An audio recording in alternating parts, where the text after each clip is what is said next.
Welcome, Sheila Brown, to the Refined Strength podcast. How are you doing today? I'm wonderful. It's the slow season right now. I'm just chilling. I bet. That's why I wanted to ask you now versus back in December, because Yes, you're pretty yes. busy in December with both Oh my Battle of gosh. Texas and Nationals, right? And the Nationals. Yes, yes. Yeah. So So it's tell good to tell have me a, about a big break. you and just like everything that you do right now and who you are. Tell the world. Okay. So I am a retired IFBB pro. I've been in the game since 1984. So before you were even born, not even a thought, I was already up and at 'em. But I've been competing since 84. I think I started judging in the 90s, Mhm. started posing in the 90s, and just everything took off from there. And then I retired in 2013 because I was diagnosed with lupus. Mhm. So I tried to keep going, but it's hard when you still love what you do and someone says, don't do it. You Yeah. become hard headed, but you just keep on trying. I'm just So gonna I do was it hard anyway. headed, and then I'm doing it anyway, right? You can't tell me what to do. So I did it, and it didn't work well. So I put all my stuff into posing and judging.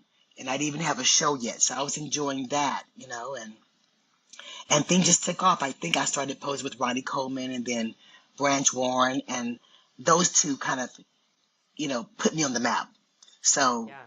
I owe them, well, basically, God, of course, but they put me on the map, and I don't know where I'd be without them to this day, actually.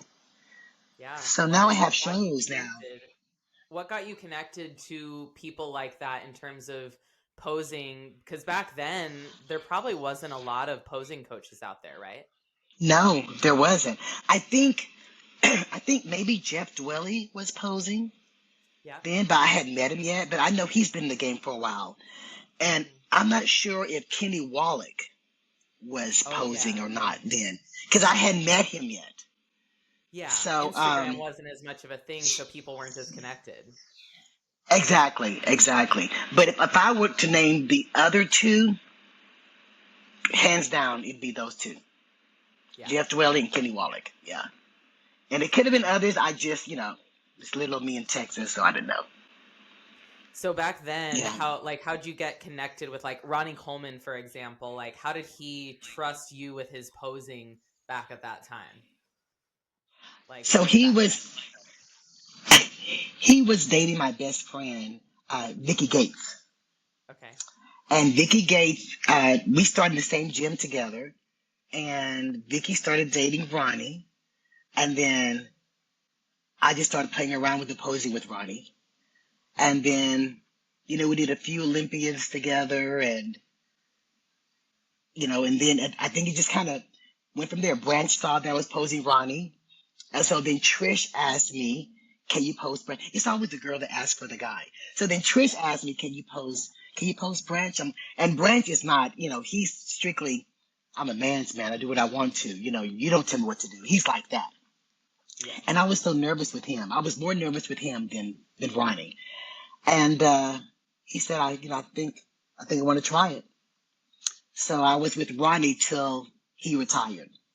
Hmm. And it turned into a blossoming friendship with him and Trish, and then of course the kids. But it really turned into a friendship after that. But Yeah.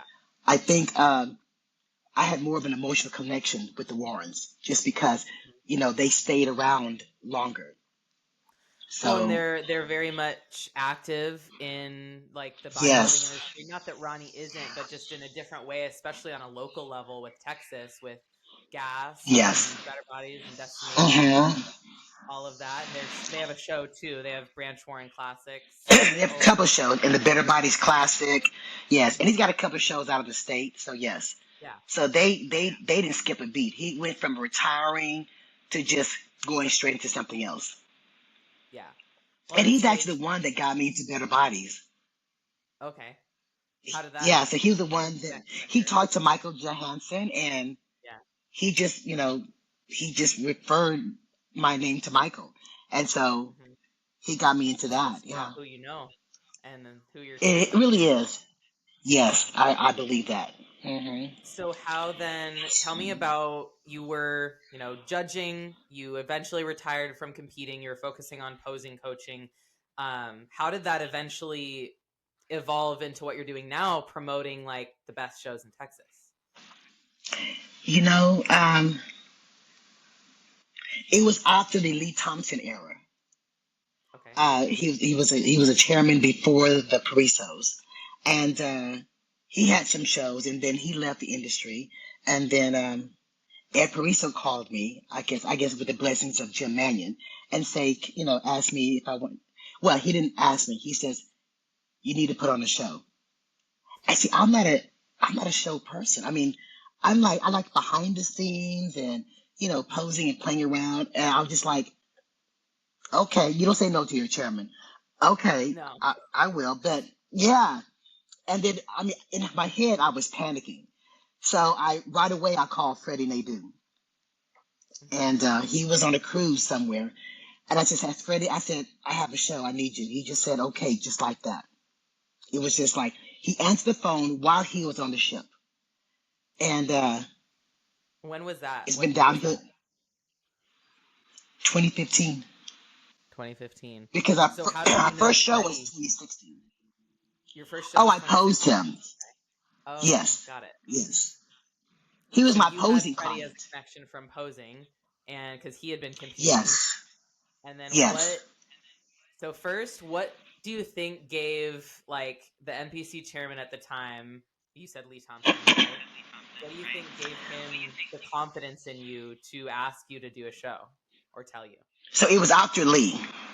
Oh, it was It was after Lee. after Lee Sorry, Thompson. Because then it was Ed and Betty Pariso. that's right. So they were the chairmans after Lee. So I don't know. I think, well, I've known Ed and Betty for a long time. Yeah. So we've been in the game really since the 80s. Hmm. So I think it was just, bringing in people that he was familiar with, Hmm. that he kind of trusted. And I think that's how that happened.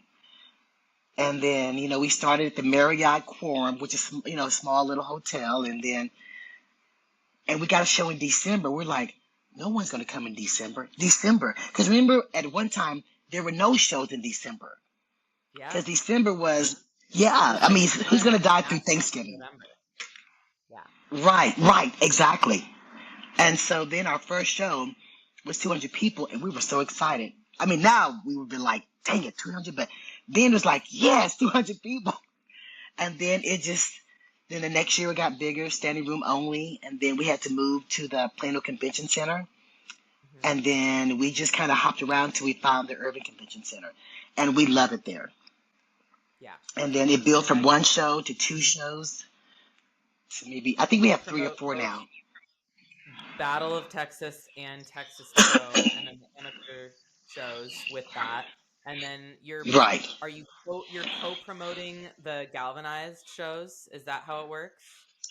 We do the Or operations, like behind the scenes, the audio, visual, the music, the stage. okay, But Elio and Bernadette, that's their show. yeah, So okay. they just How trust does us with the media. Yeah. What has Yeah. been like your experience, or tell me about your experience with just the other promoters in Texas, like Bernadette and Hmm. Ed and Betty, and just all of the other promoters you end up either working alongside or almost kind of competing with at the same time. Tell me about Yeah. that dynamic. It's so weird. It's never been a competition with us. I mean, all the NPC promoters, we're always sharing each other's flyers and you know digital media, and we all come to each other's shows, and we put flyers, and well, me and Freddie don't do flyers, but the people have flyers. They come to the show and put flyers in our chairs because it's a win-win. I always say that we can all eat. Yeah. So, we always push it. Like Trish is always asking, how did Bernadette do? And then if it's not a good show, she's like, oh my gosh, that sucks. It'll get better. So we're always uplifting. I mean, me, Kuka, all of us, we just kind of, it's a tight circle. All the NPC promoters, it's really a tight circle. Yeah. We do good. I mean, we all want to do good. And if someone send me a message on Instagram, they're like, "Okay, Miss Sheila, I'm going to pick a show. What is your favorite show?" I'm like, "Oh, don't ask me that. Don't ask me that like that. I'll get in trouble." I'm like, "Of course, Battle Up and all the shows." And then she said, "If you had to pick," I'm like, "Girl, you trying to get me fired?" I'm not. You don't pick. You just say they're all good. They're all good. Yeah.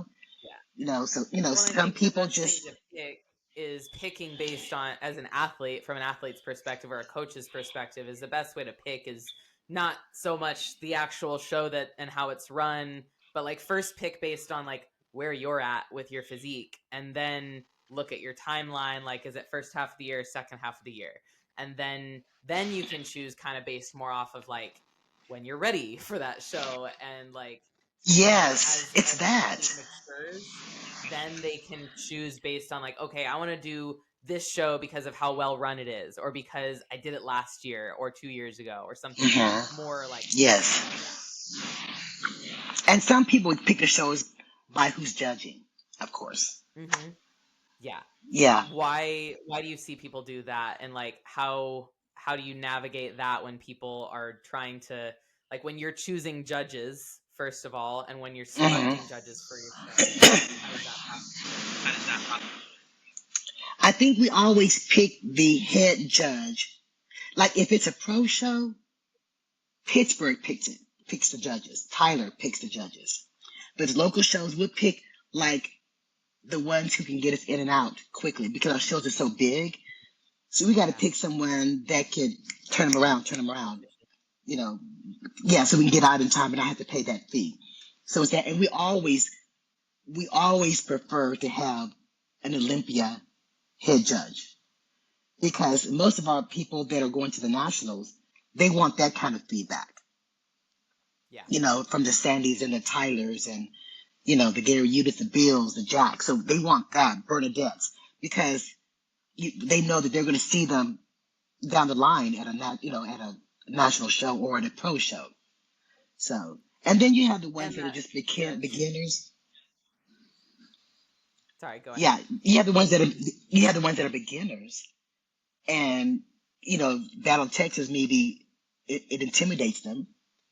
So you try to well, you can go to this show because they don't want the big shows. It's a bucket list. It's just a one and done. I just want to get seen. So then it kind of like, okay, well, you can try this show or this show. So it's just you would think you want a big show, but some people don't want that. They don't want to be lost in the shuffle. Yeah. So Yeah, because as a new athlete, it is intimidating knowing that there's so many people up there. As a coach, I like to ask new athletes or prospective clients, like, what's the intensity of your goal? Are you wanting to focus more? Like, do you just want to get up there and have fun and you don't really care as much about where you place? Or do you want to go up there and right, know that you're going to be very competitive based on like the criteria and who's winning shows now and where you're at and all of that? right, exactly. But at the end of the day, don't you think they should be compared against the best? I do. That's how I Like, I think. think that they should. Yes. I always Right. tell people, like, I would much rather you have a positive experience at a show, and that might mean Yes, like that's getting true. your ass handed to you if you're not good enough, Yes, right? yeah, you're right. And it's all Yep. about like, what do you really do bodybuilding for? Like, what are you really here for?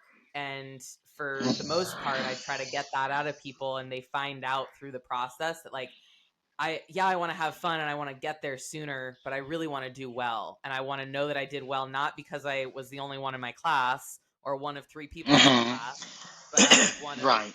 like 12 or 14. Like, I had a Right. girl compete, Exactly. I think it was at a show down in Denton or Belton. I forget the Belton show. Um, Yes, it's yeah, probably it was the Belton. Belton show. And she was brand new competitor, and it was like we had a long hard prep, and she, like, we really went in with no expectations, and I went in thinking like this will be a smaller show, like she'll probably do pretty well because of the fact that it's such a small show. Right. But not only was it not a small show, like she had 14 people in her bikini class, but she got third in that open bikini class. Like, That's so she did pretty good. well That's for the first good. time. and I was really happy about that because I feel like there's nothing worse when it's like you can't compete after that show that you're doing, and you're like, yeah, you win the class or you get second place out of 3 people, because then it just feels like almost a waste, because you Right, don't get that's true. really a good chance to compete with good Yes. competitors. And I tell the athletes this, like the ones that place top 5 and they're not happy. I said, top 5 out of 20 girls is way better than top 2 out of 5 girls. So, I mean, Yeah. you have to, because some they come with the expectation of winning. And if they don't win, they're just down in the dumps. I said, what about the girls who weren't even, who were in the last call out? You have to put everything in Hmm. perspective. Like, it took me Yeah. years to get my pro card. I was always last call out, always last call out. And then finally, out of the blue, I got third, and then I won the USA overall. It's like, it's worth it. It's Sometimes worth it it when you happens like that. struggle. You're right. And then, because I think if you win so easily, you have a hard time when you don't win. That one time when you don't place, I think it's hard to accept that. But when you struggle, and then you win, I think it's much more rewarding. It is. Absolutely. Yeah. My first couple seasons as a pro, I did not do well. And those were really hard lessons to learn, like the reasons I didn't do well and what I needed to do and change to get to a better place. And then this last season doing so much better, and like the first show I did this season I got 10th out of, I think it was 20 or so women in figure pro, and then I got third out of more than that. And so like that was a really Right. cool experience. And I remember like my like that in and of itself was so gratifying, and like even the 10th place, that was a win for me because I had been Yes. used to getting Yes. last place, right? And Exactly. especially to put it Exactly. into perspective, like I'm with figure Olympians up here, and so I have to Yep. like work Yes. my way up and finesse as I Yes. go. I really kept finessing. And that helps you as a competitor when you talk your athletes off the ledge because you were there and because It if you don't does. compete and you're prepping someone, you really don't get the gist of what they're going through and how they're feeling. So, yeah, No.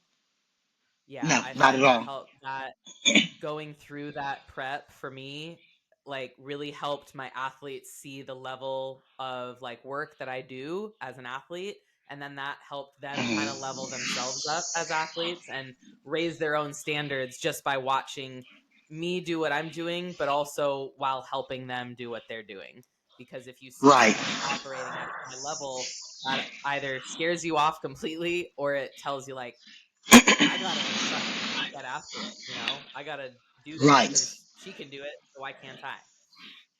That's true. That is so true. Yep. So then all the shows, we just picked up the Phil Heath show.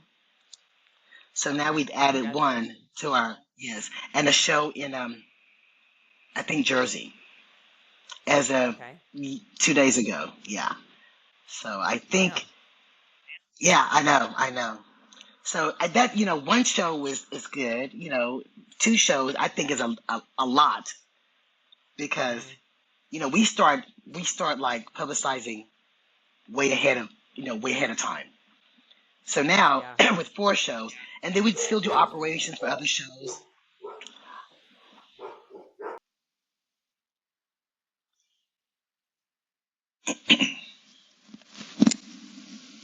Sorry about that. No, you're My fine. dogs in the studio today. Yeah, they need um, attention too.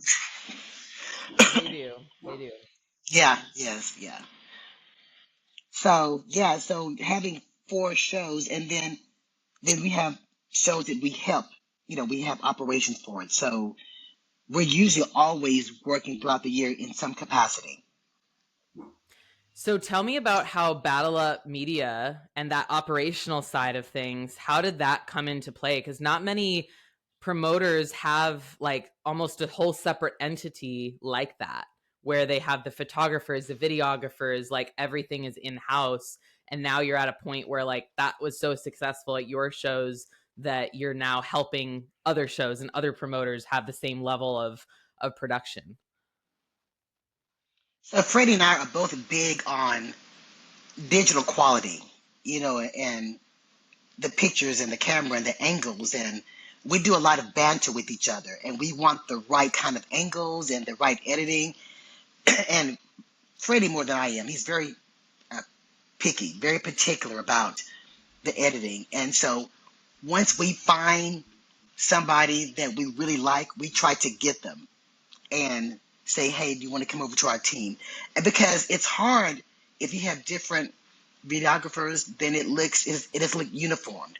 You can tell that one videographer did this one and another videographer did this one. We want the same consistency. So we just started hand picking. We hand pick everybody from the staff to the media. And we're like, this will save us money if we have our own team to travel with us to the Olympia or to travel with us to the Arnold or whatever. And it just grew. We had one. And then sometimes when we get one, they become so successful and then they leave. We've had about 3 or 4 that Yeah. we found when they were just starting. And then, Freddie's good with teaching them how we want this, and it makes them good, and then they go on bye-bye. But I think we have a good, solid team now. Yeah. So now then we said, why don't we just start, Everyone's always so pushing to impressed by different that. people. Yeah, we love our staff. The media, they're good. They're so talented. They're so talented, But they're men, so of course they're territorial, as far as I want to why.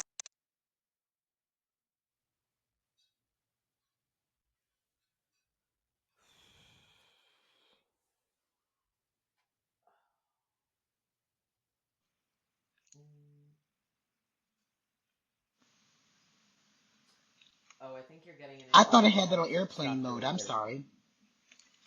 Okay. No, you're good. You cut off that like men are territorial. Oh, and they're divas and they're babies. Oh my gosh, it's everything. They have to get the right angle, and then we have to send them over here, and then they're like, well, wait a minute, let me get this right angle. They're all OC. I say they're all OCD.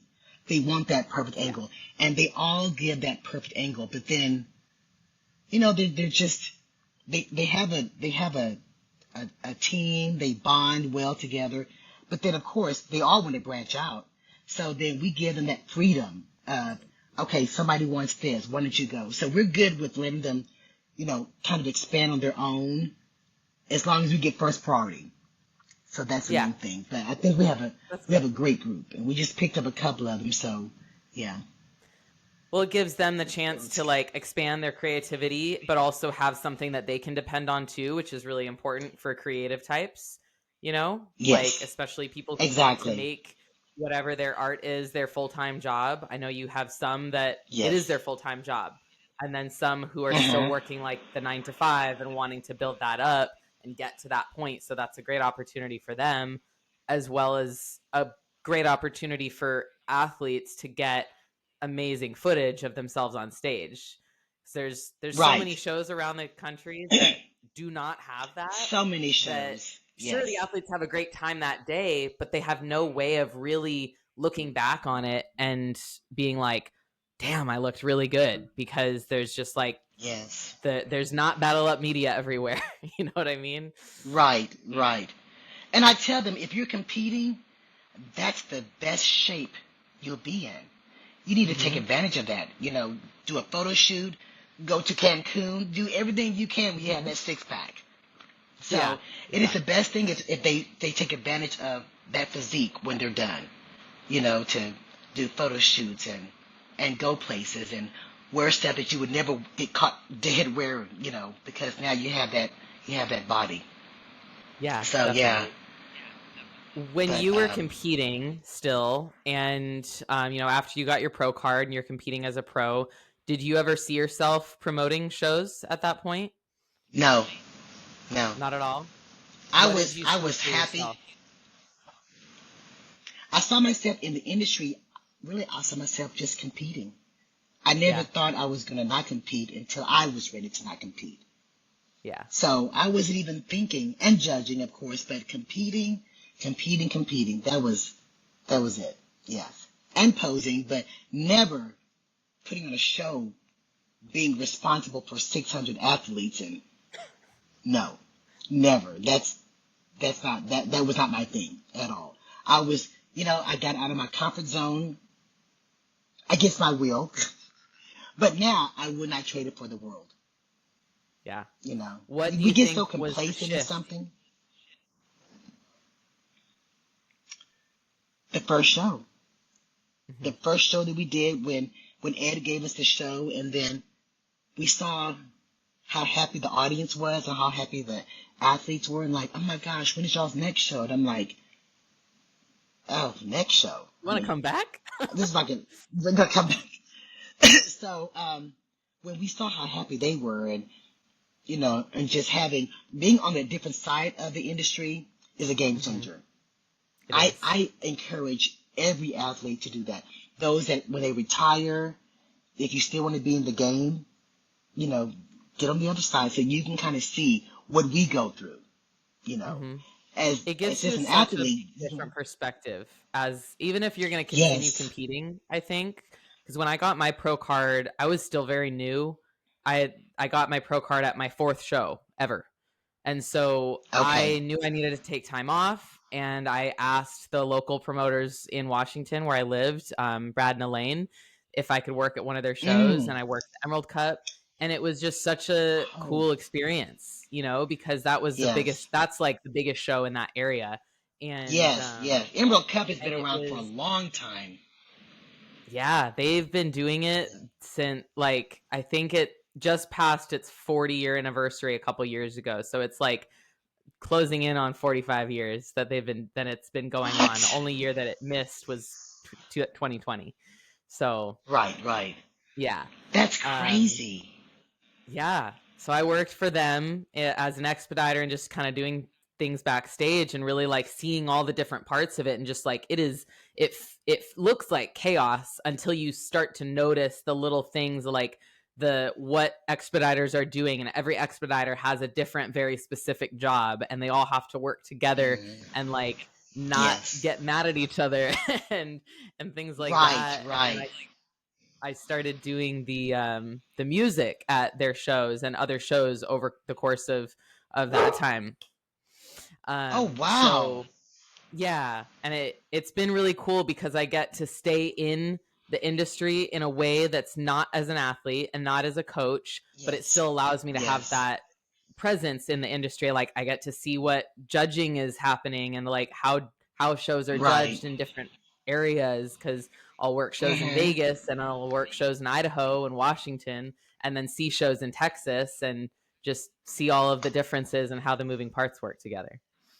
Yes, But as an yes. athlete, that That's gives me such awesome. a better respect for the sport. And I think that's like, Right. it's great advice for other athletes just to do more of that and be more involved. Like, volunteer at a show and see what it's all about. Even if you never do it Mm-hmm. again, at least like what it really takes to run a show. Right. It's always good to give back. I tell every athlete, Hmm. especially when they get their pro card, like, be an Yeah. example for these NPC athletes and volunteer your time, because believe it or not, I mean, the NPC people, they look at that. They look at you giving back and volunteering your time, and and that goes a long way.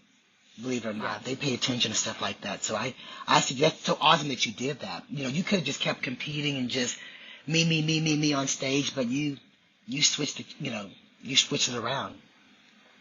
Yeah, it's allowed me to also network. Like, going back to what we started talking about, is just like who in the industry is really helpful. For you never know what opportunities can come from that. And I've gotten Yes. so many opportunities to like meet judges and get to know them and understand more about why she won instead of her, and why, Hmm. what, maybe get feedback on my own physique or feedback on athletes' physiques of mine. Um and also be able to travel and go and like meet other competitors and stuff like that. It's a cool Hmm. experience to have Yeah, that I wouldn't that's good. have if I didn't Yes. do that. So Right. You're right. And you wouldn't be able to respect everything else. When I was yeah, competing and when I was judging, now the judges have a hard time. yeah, because And people are because they're hard on the like, judges. right? Oh my gosh. Oh yes. They, yeah, they drag for us, and they don't understand. It's like it's not even. In some ways, it's a little bit subjective, but we still have a criteria. Yeah. At one point, people thought, is it because I have a beard, or was it because of this? At the end of the day, yeah, I like what I like, but thank goodness we have, like, does he have this? Does he have this? Does he have this? So we have something to go by. And Yeah. I can tell some girls, just because you have the best physique, you might not have the best physique for the category. Hmm. Because some girls think, well, I had a six-pack and she didn't have a six-pack. And I'm like, a six-pack doesn't win a show. But it's hard unless they come to the seminars. If they come to the seminars and listen to Sandy and Tyler, then they get it. So I'm Yeah. so glad Tyler has been doing those breaking news and doing those critiques now, because now the athletes understand, what's really asked of them. Yeah, and I think one of the biggest misconceptions too is just that one show 1 week versus a show 2 weeks later or 3 weeks later, they might have very different looking winners of their respective divisions. But that doesn't mean that the Yes. judge is judging wrong. It means they're judging what they're seeing on stage that day. Because a totally different Yes. group of people is going to be judged a little differently than a different group of people if, like, most people in this class were really, really shredded. And then most people in this next class were like a little bit lower in terms of like the conditioning, or less in terms of the You're right. conditioning. So like you're going to have two different people winning those classes because of what else is on stage too. That's right. We can only judge what shows up. Yeah, exactly. And that's it, So, yeah, you're right. What You're is your right. favorite part of promoting now that you've been doing it for a few years? My favorite part of promoting is when it's all said and done, I get a chance to sit down in the pit and watch. That's Yeah. it. Because before that, girl, it's a hurricane. Yeah. It's a hurricane, it's like, back and forth with, the hardest thing I think we struggle with is the venue, trying to find a venue. Mm-hmm. That's the hardest part is you go to a venue, the next thing you know it, we were supposed to have the Battle of Texas, I think 2 years ago at the Irving, and then Metallica came down and did a tour. Oh. So they outbidded us. So at the last minute, we had to try to find a venue to do this. So we had to go to the Arlington Convention Center. And Freddie's bougie because he likes Las Colinas, and I do too, actually. Yeah. And it was just a Arlington's different not the vibe. feel. Oh, we were pouting. Oh yes, we were having a little temper tantrum. But they want us to, so even though they tell you, yes, you can have this, it can change at any minute if somebody comes in with more money. Yeah. So that's the hardest part. It is. And then the easiest part is when it's done, you can sit down and watch the whole production. That's my favorite part. Yeah. Yeah. Especially when you put on such a beautiful production too. I think a lot of promoters can look at that and be like, can learn a lot from that. Cause it's not just Yes. like, yeah, the goal of a show is to get the competitors across the stage and get them their placings, but like making it more about like the total experience. Like, you don't need fire Yeah. on stage. You don't need smoke, but Right. like it looks really cool. It makes Right. it seem fun and seem just like more special.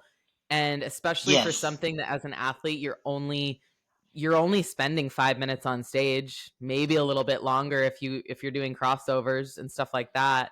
So like having it be as special as that with like some simple things like lights and better photographers and better the fire and the pyrotechnics and all of those things, like that really makes a big difference Right. when it's part of a whole. Because like the competitors don't Exactly. see the individual things, they see the entire picture. That's true. That is so true. And it makes them feel special walking on the stage and hearing and seeing the confetti, and it makes the pictures look fun. And yeah, at the end of the day, we want the ones who probably didn't come home with the hardware still feel like this is amazing.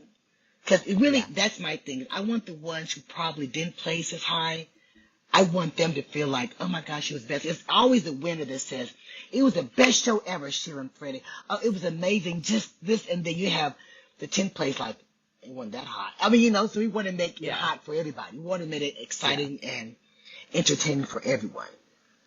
Well, the winner is always going to have a good experience, usually, right? Oh, yes, yes. So without a doubt. Making it good for everybody is important. Yes, exactly. So that's what we. When you first started competing, when you first started promoting, did it make you miss competing at all, or were you far past that at that point? Because that was like 4 or 5 years after you totally retired. Yeah. The first show, I got the bug again.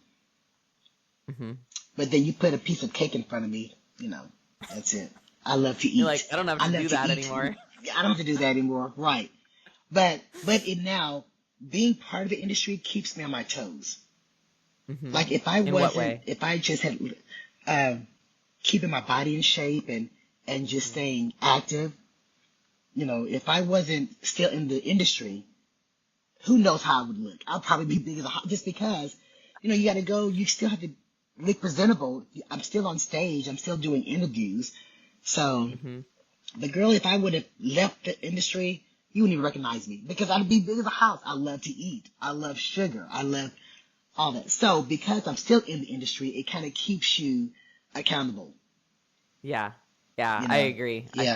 I think that's good. So tell me about the Fit Model division, and will you have Fit Model at your shows this year? Yes, all the shows will have it. All the shows will have it. And you know what? We got a lot of flack behind it. Mm-hmm. But I don't know if bikini. See, they weren't around, but when bikini first came out, that's what it was. Mm-hmm. It was the front pose. It was that. It was, and the criteria said, or the suit criteria said, suit off the rack.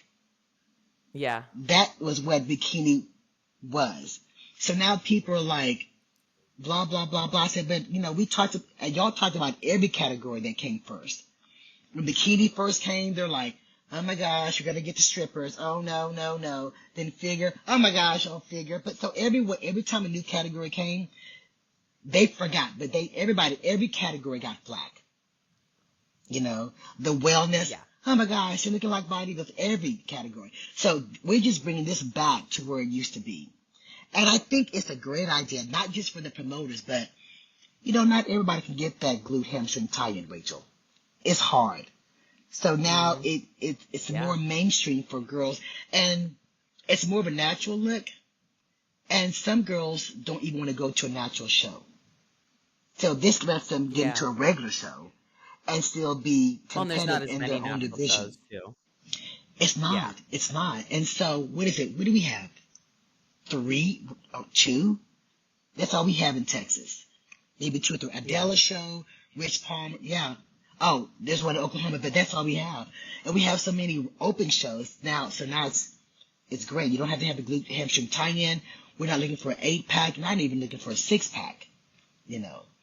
I can see the only drawback is the suit designers because, they can't put the they're still making their money. Like, they're still making the designs. They're still, to the criteria. Yeah.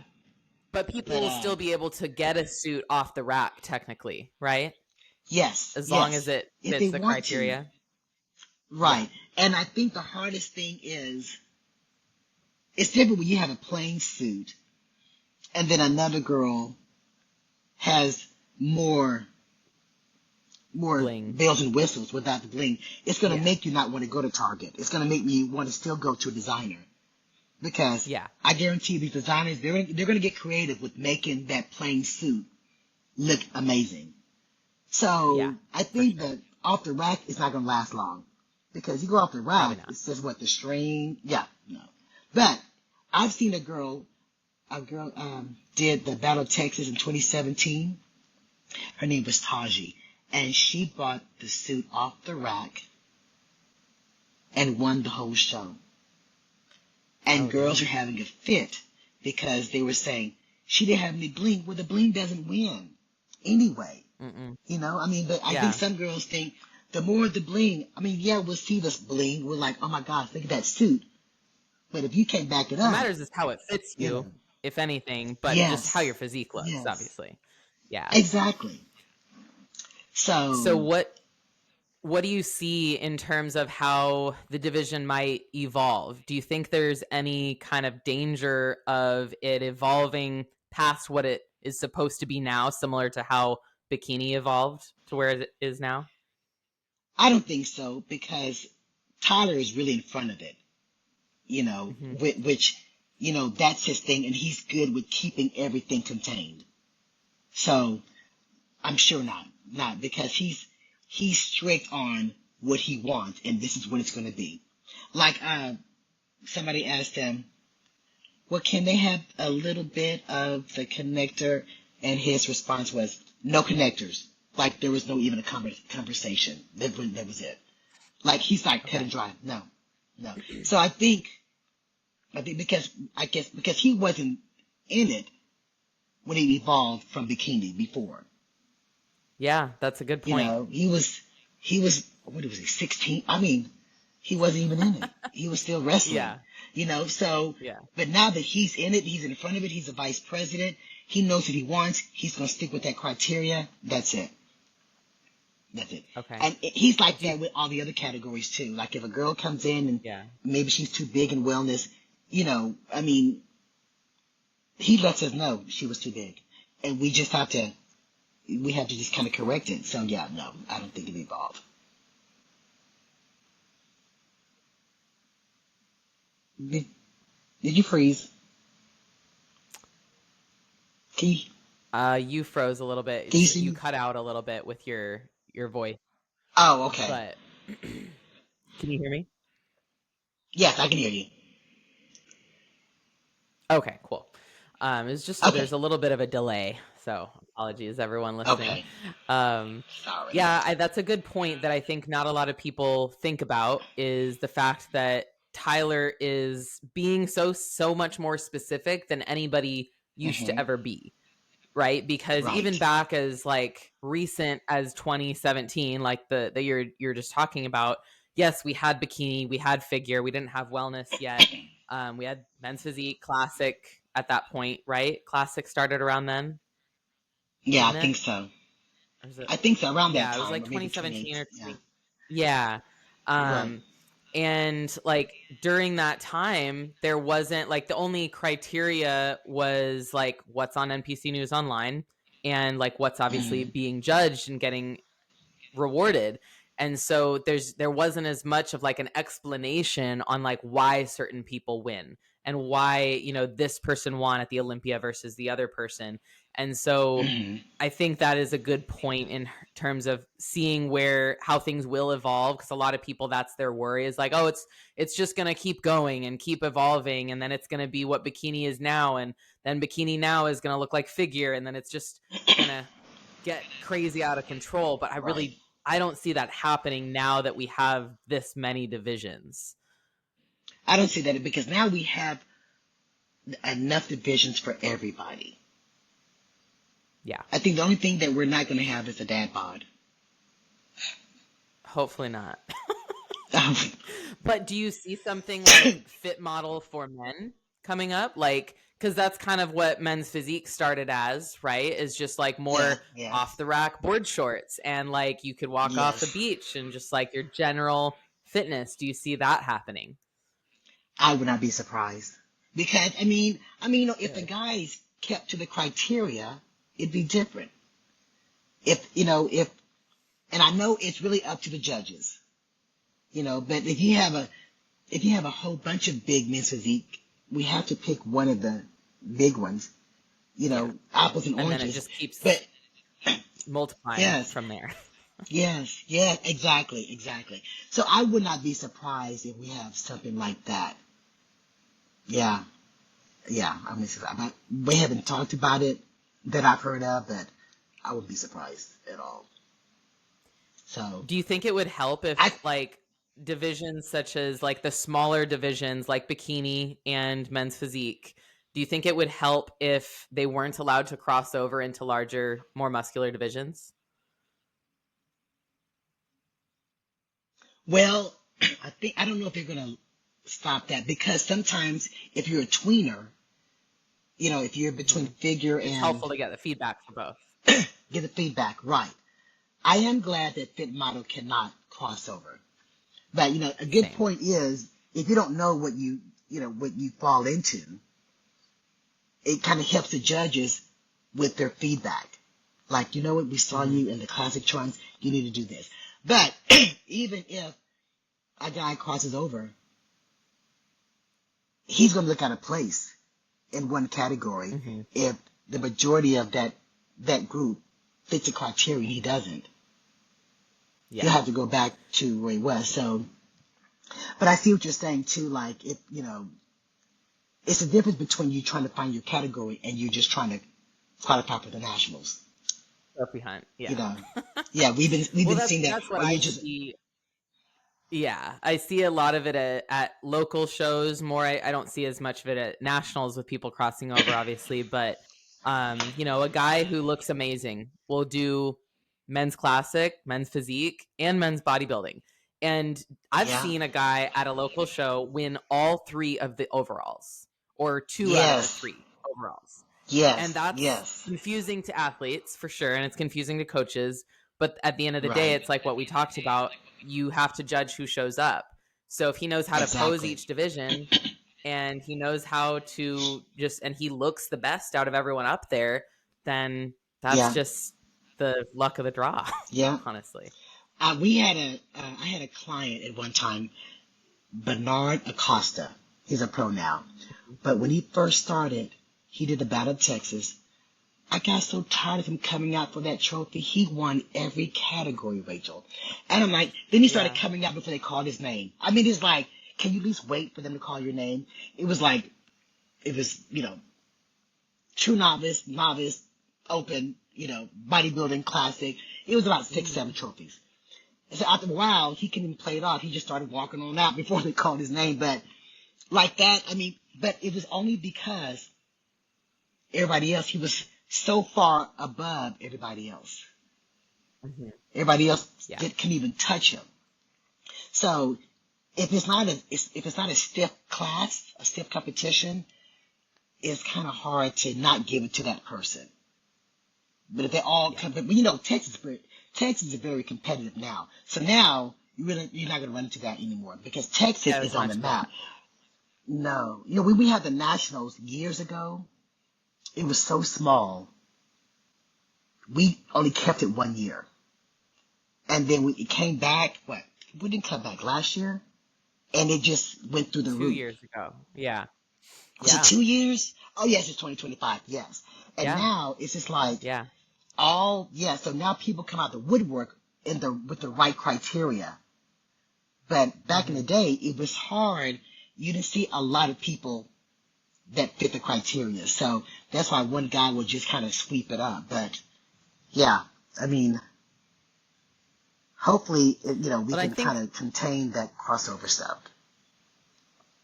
Yeah, and I think any athlete who's frustrated with crossovers and people winning multiple crossovers, there's like, yeah, that can be frustrating, but the only thing you can control about that is just get better and get closer to your own Yes. criteria of the division that you're Yeah. in so that you can beat out Yeah. that person that's trying to do it all. But Right. until you can do that, there's not really anything you can do about people crossing over and like winning every That's true. division. Because like if they're the best, they're the best. And Yes. they're only the best because nobody else decided to show up fully ready to be the best of that division. And that's what people don't Exactly. think about as much, I don't think. That's true. And Is that something like similar to that. unfortunately a lot of sorry, go ahead. No, go. Oh, I was going to say, I see it a lot with men's bodybuilding in local shows is Hmm. there's just not a ton of guys who really show up in shape. And so if you get one Right. guy who really came in to compete in classic because that's what he typically would fit into most, especially if he went to nationals, but he Hmm. knows how to pose in bodybuilding and he has a pair of trunks, he might as well go and do that. And if he's really in shape and none of the other bodybuilders are in shape, he's probably going to win the overall, even though he's more fit for classic. Exactly. But it's because nobody else Exactly. showed up in shape because they just like, they didn't quite get there, you know, in terms of conditioning. Right. That's true. That's true. Something similar to that. I don't know what your thoughts about this, but you know how if you get an Olympian that comes in, sometimes it discourages the other pros doing their pro show because they feel or they know that this girl is going to win as long as she keeps coming. Same thing with the guys, you know. But then my thought is that's who you got to beat, you know. But I know, you know, it's like there's so many different opinions on that. It's like, you know, why can't she just wait and go, or why can't he just wait and go to the Olympia? Why does he have to come every year? And I'm like, well, first of all, for pros, it's part of y'all's paycheck too. Exactly. It's just not collecting a trophy. Just like when Ian won Tampa, and then he was already qualified for the Olympia, but he came to the Texas Pro. You know, he caught flack, and he's like, it's a job. It's a paycheck. It's my job. You know? Yeah. Right. Yeah. You know, I my just opinion on that, and I think, sorry, go ahead. No, go. Okay. When it comes, like, you know, the person that comes to mind, obviously, is Jessica Reyes Padilla, right? She's second at the Olympia multiple years in a row and wins many pro shows. I think she won maybe like her 30th pro show at Texas State, or I don't know if it's that number, but she's won a lot. I think it is. And yes.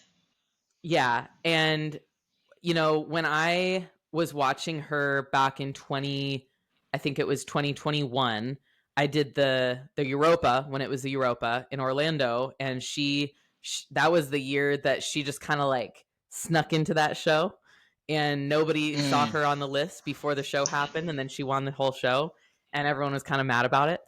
And and now I think no, you're not allowed to do that.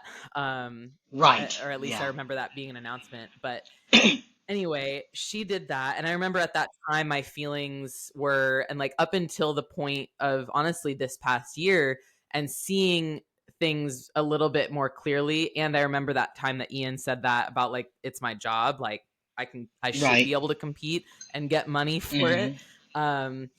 It's like, you're right. That's the criteria. If that's what's winning and she is able to compete and her health allows her to compete and her everything allows her to compete, then why not continue competing? Because she's giving other people the chance to try to beat her out. And that's that's not like a toxic competitive drive. That's what competition is. And that's what the pro level of a sport is that like, if there is someone who can come in and beat her, then I'm sure she'd be like excited about that, honestly, because she'd be like, oh yeah, now it's getting good. I have someone to compete with. Right. Exactly. Until then, she's just in her own lane, you know? That is so true. I mean, I had mixed emotions about when that happens too. I'm like, why don't they give the other people a chance? It's just kind of, that's my go-to, because I'm like, some people would get kind of frustrated, but now I'm like, would it make them work even that harder, you know? Yeah, it makes them work harder. And as long as judges continue to stick with the criteria and giving proper feedback to like meet that criteria, I think it'll continue to like be a friendly competition and like a good thing for the division. But the people where they allow it to make it so like, well, I don't even want to compete because it's not even worth it. Well, then you weren't made for the sport anyway. Because if you don't want to compete just because one person keeps winning, then, well, what are you going to do if you win a show by default because she wasn't there or so-and-so wasn't there? Then you go to the Olympia, you know she's going to beat you there, most likely. Exactly. If you weren't given the chance to beat her at one point, you won't be given the chance to beat her at the Olympia. and we just lost Sheila. So, um, Shoot. well, um, we are Oh, at the there end of you this are. episode. Thank you so much, Sheila, for coming on and talking all things promoting and competing and just the world of bodybuilding. You are one of the people that makes bodybuilding just a better place, and that is one of my favorite things about you, and good promoters like you and Thank you. Freddie. And thank you so much for being here. Thank you, everyone, for listening. Go and make sure to follow Battle Up Media, Battle Up Productions. And if you're in Texas or are thinking about traveling to Texas to either compete or go to a show, I highly recommend it because it will be worth it Thank once you you. see the level of production that they put on. Thanks, guys. Rachel, thank you so much. I appreciate it.